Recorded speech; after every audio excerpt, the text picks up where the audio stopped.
Run away now. It happened at a restaurant where my family and I visited after a long time. When the waitress handed me the menu, for some reason, she had a pale face and her hands were trembling. I held my breath as I read the message tucked into the menu. I shouldn't be here. Realizing the danger from her strange demeanor, I made up my mind to escape with my daughter. And the moment we climbed out of the restroom window, a voice stopped us. I am Lily Brown, and I am 30 years old. I recently celebrated our 5th wedding anniversary with my husband, David, who is 1 year older than me.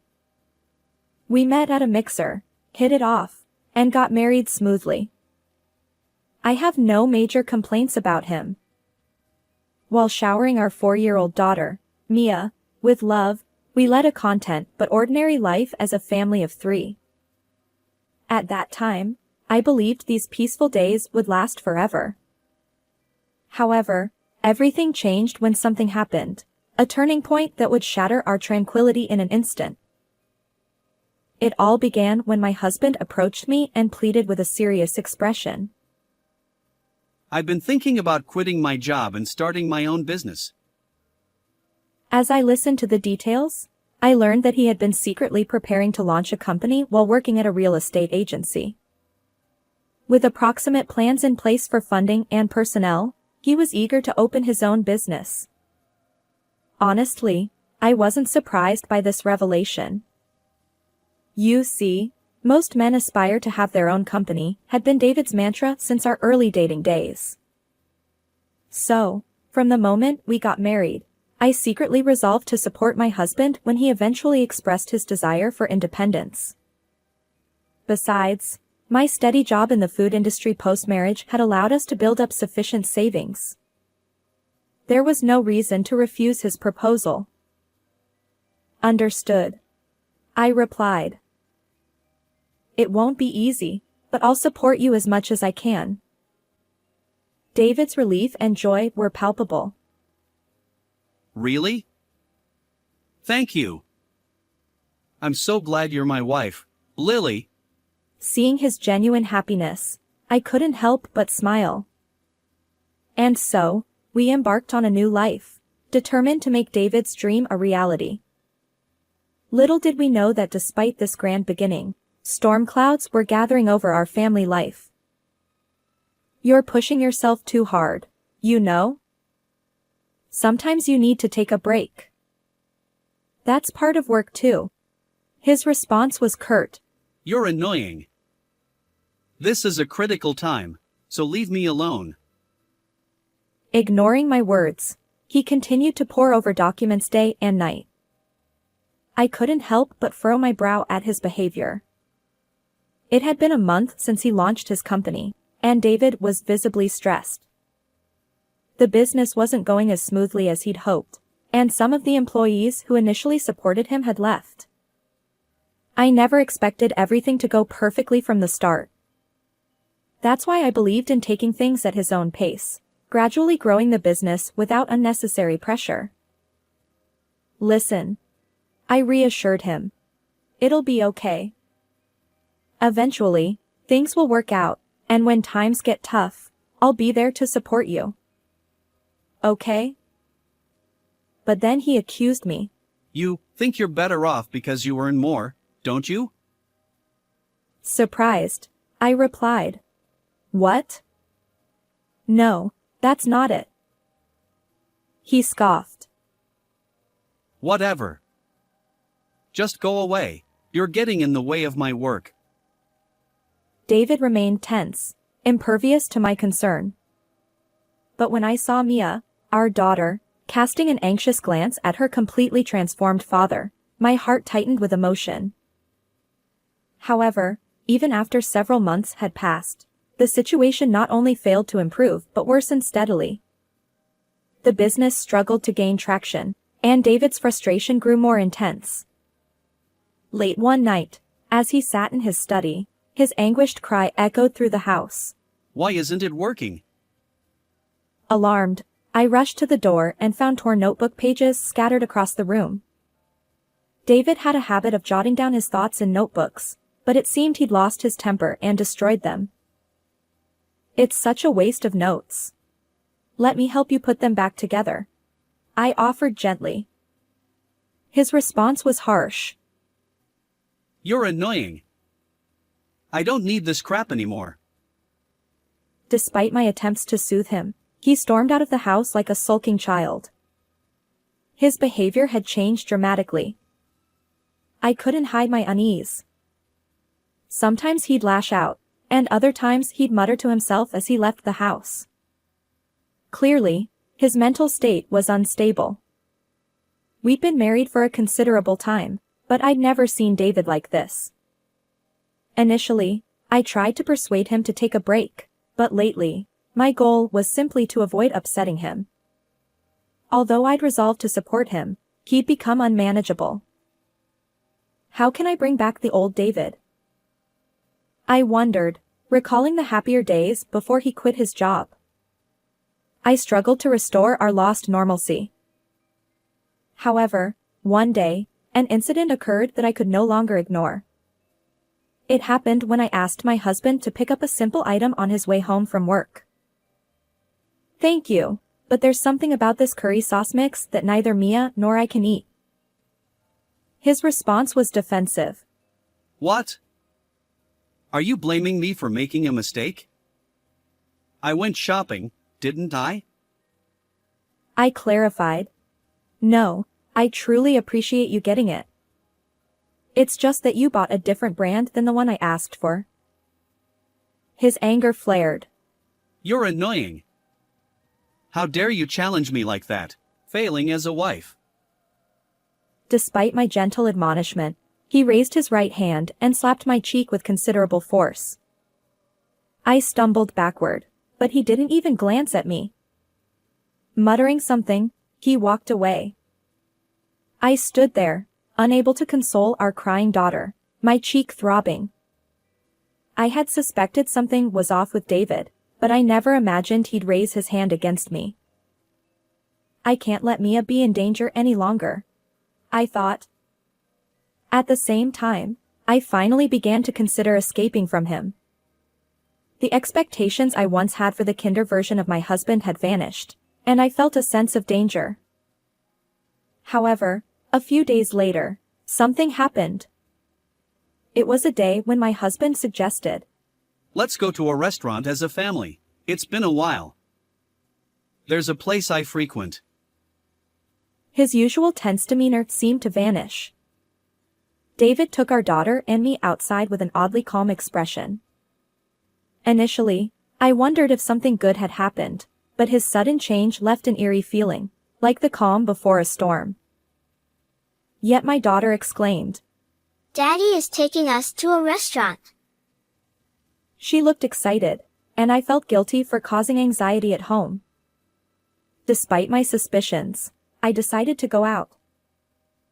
The first sense of unease hit when we were led to our seats. The waitress handed each of us a menu booklet. I noticed her hands trembling slightly. When I looked up, her complexion seemed off, pale, perhaps unwell. Is she feeling okay? I wondered. Lost in thought, I quickly drank the water she'd brought. I'll get a refill. He headed toward the kitchen. Despite the oddities, I decided to focus on ordering. I opened the menu, determined to make a choice. In the next moment, the characters before my eyes made me widen them in shock. What? There, inexplicably sandwiched between the menu pages, was a single sheet of paper. And on that note, trembling letters spelled out, "Run away now." As I pondered this, my mind raced through past events. David's sudden violent outbursts, followed by an oddly gentle demeanor. The waitress's strange behavior. And now, this note seemingly meant for me alone. The more I thought about it, the more unnatural the situation felt, and anxiety crept in. I must get out of here. Intuitively sensing danger, I calmly pretended everything was fine. Confirming that David had returned to his seat, I discreetly took my daughter Mia's hand. Let's go to the restroom for a moment. Subtly grabbing our belongings and leaving the table. Fortunately, the restaurant's restroom had a large window, one I could slip through. We'll escape from here. And so, successfully fleeing the restaurant with my puzzled daughter, I was about to put some distance between us and the unknown danger. But just as we moved away, a voice called out from behind. Wait. Startled, I spun around. It was the same waitress who had handed us the menu earlier, now running toward us. She must have anticipated our escape from the restroom. There's something I need to tell you. And as she revealed a horrifying truth I hadn't known, fear and determination collided within me. I resolved to bring justice to my changed husband. The next day, I was abruptly awakened by the sound of forceful knocking on the door. It was David, his anger evident in his voice. Hey! You're probably here, aren't you? I know. I hurried downstairs, signaling to my parents, who had also woken up due to the commotion. Alone, I approached the front door. Unbeknownst to David, I had taken Mia and sought refuge at my parents' house after escaping from the restaurant. If he continued shouting like this, it would draw unwanted attention from our neighbors. I took a deep breath, unlocked the door and opened it just a little bit. David burst in with incredible force. Open up. Why did you leave without telling me? Could you please keep it down? You're disturbing the neighbors. Betrayal. You're a traitor. This wretch. His face flushed. He continued to berate me. It was hard to believe that the person before me was the same one I had once loved, the one with whom I'd shared laughter at our wedding and watched our daughter grow. Who could have predicted this outcome? If it had come to this, I should have stopped. It was all over. Ever since that moment when we fled the restaurant, I had learned a shocking truth. I could never return to my family with him. I know. You were trying to kill Mia and me, weren't you? My words seemed to unsettle David for the first time. His body tensed. After escaping from the restaurant, Tracy, the waitress who had warned us of danger, comforted my bewildered daughter and me, explaining everything in a safe place. You and your daughter have peanut allergies, right? Yes, that's correct. But why do you ask? Actually, your husband was trying to feed you peanuts. According to Tracy, at that moment, while we thought he had gone to get water, my husband had secretly ordered a salad with peanut dressing, hoping we wouldn't notice. For Mia and me, who have allergies, that ingredient was as dangerous as poison, threatening our lives. Given my vigilance about food, from snacks to canned goods and even curry sauce mix, David couldn't have been unaware. In essence, he intentionally ordered allergens, attempting to send us to our demise. Were you after insurance money, perhaps? Independence seemed tough for you. As anger bubbled up, I trembled. While I feared for my life, what infuriated me most was that David had considered harming our precious daughter. If it were merely financial hardship, I would have supported him tirelessly. After all, mutual support is the essence of marriage.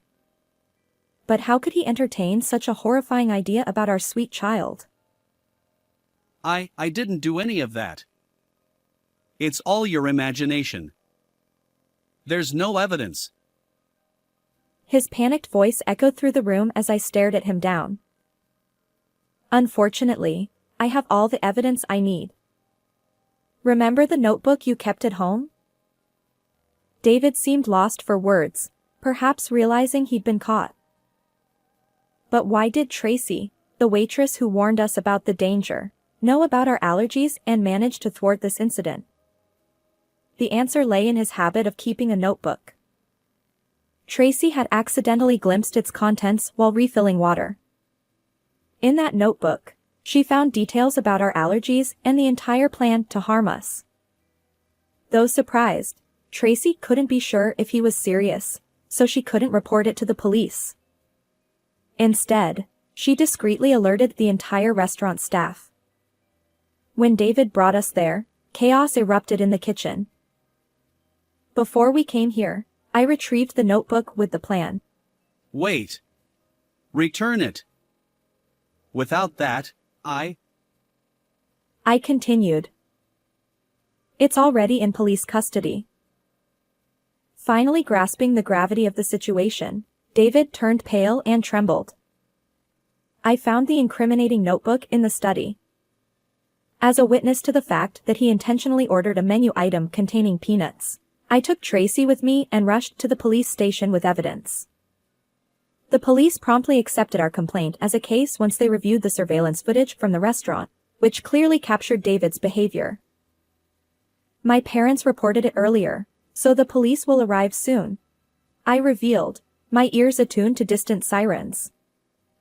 As I stared at my pale-faced husband, he began to panic. I'm sorry. I didn't mean it that way. Please help me.